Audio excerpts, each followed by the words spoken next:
Welcome to Our Girl Relationships. We talk about the problems people face in their day to day lives. Let's start with the video. I've always known that my husband and his best friend from high school, Rhea, have been extremely close, but there was nothing suspicious about this friendship because it was literally Rhea who had set me up with my husband when we met at our fashion designing course. So it's not even like I had just met her recently and didn't know anything about her. By the time we graduated from the course in college, we had become great friends, and admittedly, our friendship had become closer ever since I had started dating Josh, my now husband. It's not like Rhea and I didn't have anything in common, but now that the situation is clear as ice to me, the commonness wasn't that much that we remained friends. It was kind of all a part of the act she put up to be closer to my husband. And honestly, the more I think about it, the more it doesn't sound surprising to me if my husband did the same, use me to be closer to Rhea. My husband and I have had a typical relationship. There weren't any red flags. Our communication seemed pretty smooth. We had a good sex life and yada yada. Honestly, if I didn't have this conversation with my husband and Rhea, I don't think I would have ever known what all was going on behind my back. I'm not sure this was because of how good they were at hiding all this or if I was just plainly blind and ignorant, but yeah, I didn't really know so much was going on behind my back. Well, my husband and I started dating when he and I were around 17, got engaged at 20, and got married at 21. It's been 6 months since we've been married, and ever since we got engaged, my husband and Rhea have been working on renovating the house we bought together. This house was huge, so I thought it was pretty understandable that it took them about a year to renovate it. And between that time period, Josh and I got married too. Our marriage was blissful, at least to me, because I thought it brought us even closer than we were. Right after our marriage, I saw changes in Josh too. He had become more commutative about his feelings, fears, and thoughts towards our relationship. And although his apparent thoughts toward our relationship would often be negative, like him often discussing how he thought our marriage wouldn't work without any solid reason, red flag, I know, I still went on along with our relationship because I love this man and thought his and my love, both for each other and this relationship, would heal everything.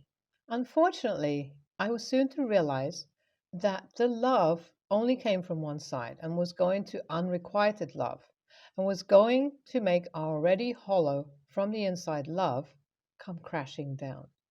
You see, 6 months into our marriage and our house was done being renovated. I was so happy. So I invited Ria and some of my husband's other friends over for a meal because of the contributions they had made into the renovations of our house. It was a nice Saturday when everyone came along with their wives. We had a nice meal where we talked about me and my husband's future plans and answered some other questions you'd expect people to ask to a newly married couple. Things started to seem off as questions started rolling in about our house. The wives asking me about how I was planning to decorate my bedroom, how I was planning to do my closet, yada yada. I was happy to answer these questions because it felt nice to see someone interested in what I was doing. However, this wasn't the case for my husband. This man looked like he was getting increasingly uncomfortable, and not just him, but Ria. The uncomfortableness was so much that it was quite visible, and me and quite a few people asked my husband and Ria if everything was okay. Well, of course, they said it was when nothing was okay. The day went on as obviously there was nothing we could really do unless opened up to us, and oh boy, when they did, I wasn't able to help them. Well, you see, this one meal turned into my husband's friends and their families staying over until late.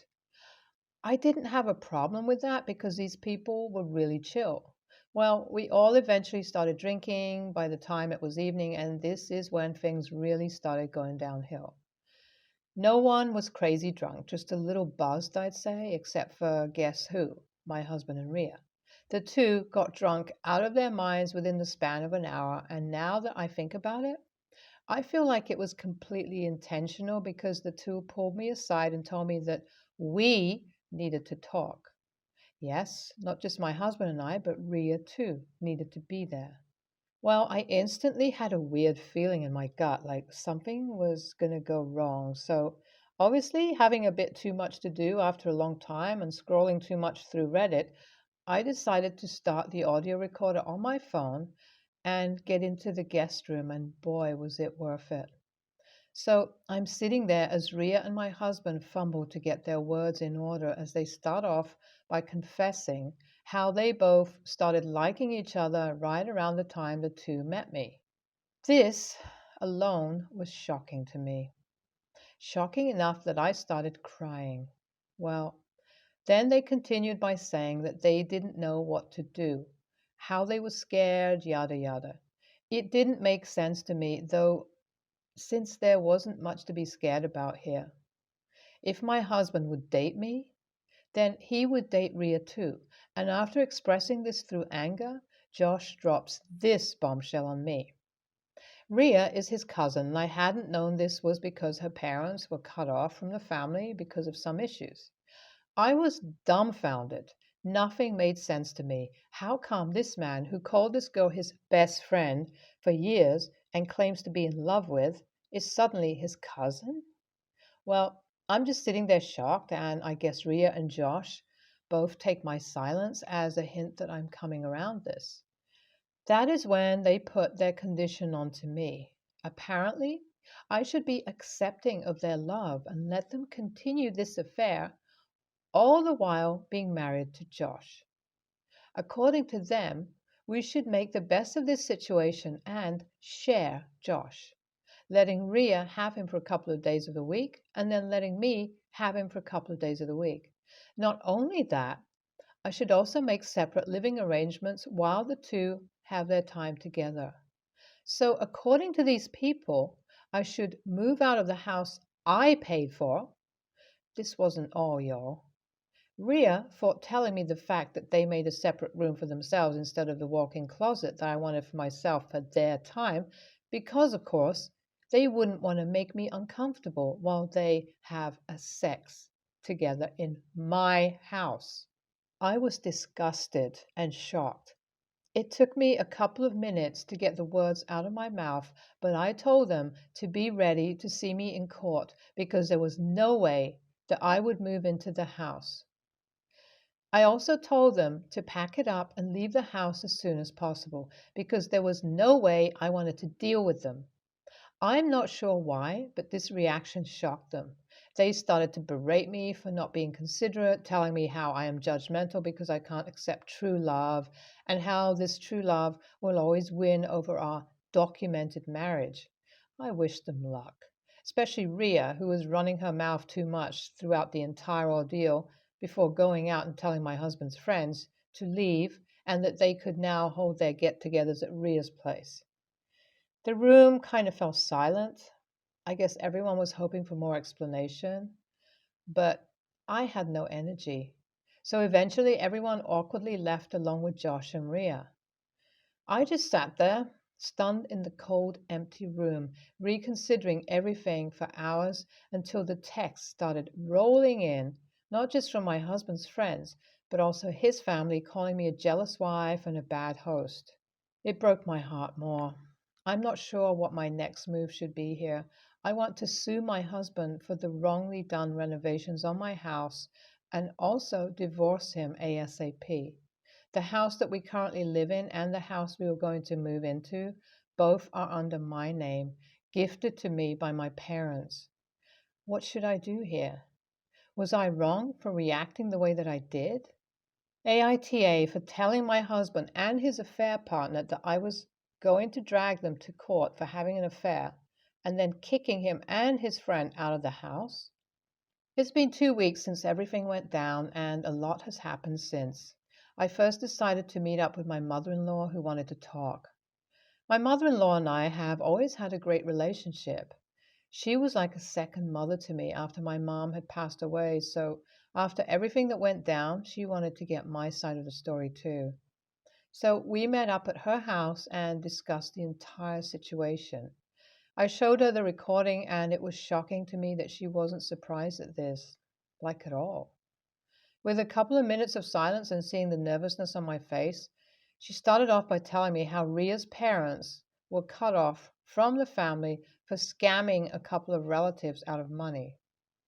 The only reason why Rhea was allowed into the family was because of the close bond she and Josh had always shared eventually, until one day they were caught kissing. Obviously, they were told to not repeat their actions, and after that, they became pretty distant with each other, and everyone just thought that was it. It was around this time that Josh met me as well, and his family was happy that he finally left his chase behind Rhea, but who knew he had never stopped to begin with? Well, this all gave me the confirmation that this man is not worth anything. I instantly went to a lawyer and filed a lawsuit for the renovation of the house as well as a divorce. And I know for a fact this lawsuit isn't going to look good on my husband's company, who specializes in house renovations.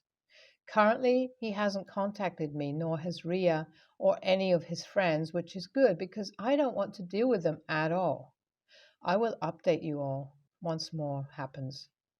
Hi everyone. I had posted on this subreddit asking for advice regarding my husband who was having an affair with his cousin.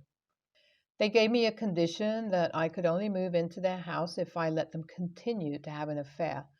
Well, since I was only married to him for a short while, we had an easy divorce, but boy, the lawsuit against his company was messy. It wasn't long at all since, like I said, I had the recording of them admitting what they had done, but the resistance coming from Josh's side took a while. At the end, I won at both and got paid to refix the damages done. As for Josh and Rhea, they got cut off by both their families and friends. It was his mom who went out of her way to tell everyone what truly took place, instead of Josh's sugar coated version, where apparently I had kicked them out of my house because I was jealous of their friendship. Once his friends and family realized what had actually happened, not only were they disappointed but disgusted at the nature of their relationship. So currently, the both of them share a rundown apartment after Josh got kicked out of his own business by his business partners, the friends who helped us renovate the apartment, all the while finding out that Rhea had been cheating on him the whole time. My life truly turned upside down within the span of 8 months, but I think I feel proud of myself and ready to face the world with a new perspective after everything that happened.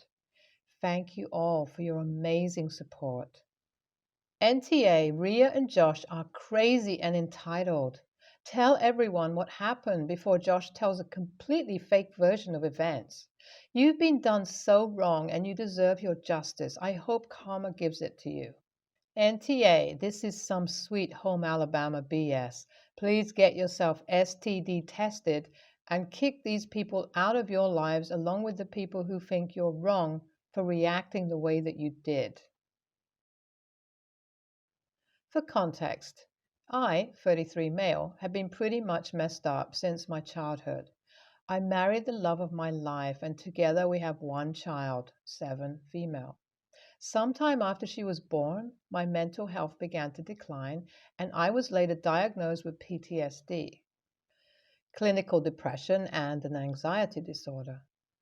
To spare all the details, I got help and was medicated. Everything was great for a few years until the meds didn't seem to work any longer. 15 months ago, I started messing around with street drugs, and that quickly got out of control. By March, I hit my worst. Tried to do it alone because I hated the way the drugs were making me feel, and I couldn't watch my family suffer any longer. April 28th was my last time ever using it. I packed my bags and headed off to rehab on May 2nd. When I hit 90 days, my counselor made the recommendation of visiting home for 24 hours. I thought it was perfect timing since in 4 days it would be my daughter's 7th birthday. I knew the party details ahead of time. I thought it would be a nice surprise for me to show up, considering Everyone knew how determined I'd been to do right. On the way home, I stopped at two stores to buy gifts and get them packed.